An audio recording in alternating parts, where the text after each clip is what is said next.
Alors, je suis président de Infor-Jeunes concomitamment avec mon mandat d'échevin, depuis le mois de janvier 2025. Infor-Jeunes, c'est un organe de terrain qui répond aux attentes de la jeunesse et donc ça correspond à 100% avec ma vision de l'action publique.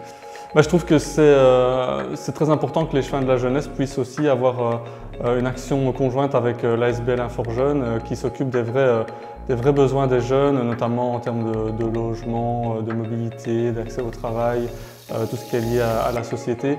Donc je trouve ça très important, ça correspond à ma vision de l'action publique, de travailler main dans la main avec un acteur de terrain. Ma vision qu'a Infor-Jeunes, oui, dans son action, c'est vraiment un pilier de l'accompagnement au niveau de la jeunesse, cette porte ouverte pour pouvoir amener des réponses concrètes à des questions que peuvent se poser les jeunes. C'est une porte ouverte à la jeunesse qui a besoin de réponses à certaines questions.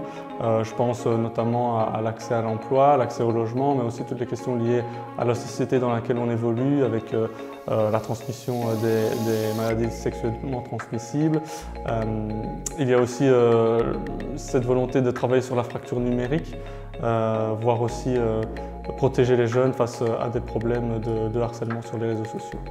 En tant que président d'Infor-Jeunes et échevin de la jeunesse, j'identifie pas mal d'enjeux à venir et présents.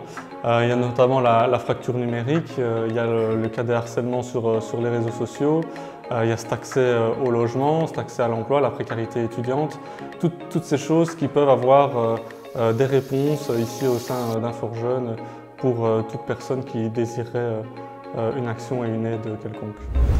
Les 40 ans d'Infor-Jeunes, ça représente pour moi déjà une fierté de se dire que cette ASBL continue et a une telle longévité. C'est aussi un signe de résilience de la part de toutes celles et ceux qui ont travaillé au sein d'Infor-Jeunes et qui y travaillent encore actuellement. Je souhaite dire aux jeunes qu'il ne faut pas hésiter. Les portes sont ouvertes ici à Infor-Jeunes. S'ils en ont besoin, qu'ils n'hésitent pas. Aux partenaires, je dirais, continuons le travail, continuons à travailler main dans la main, que ce soit avec les organes publics, mais aussi avec le terrain. Et alors aux équipes, je leur dis merci, bien sûr, merci pour le travail accompli, le travail qu'ils abattent chaque jour. S'ils ont tenu 40 ans, je leur souhaite encore 40 ans, donc bon anniversaire.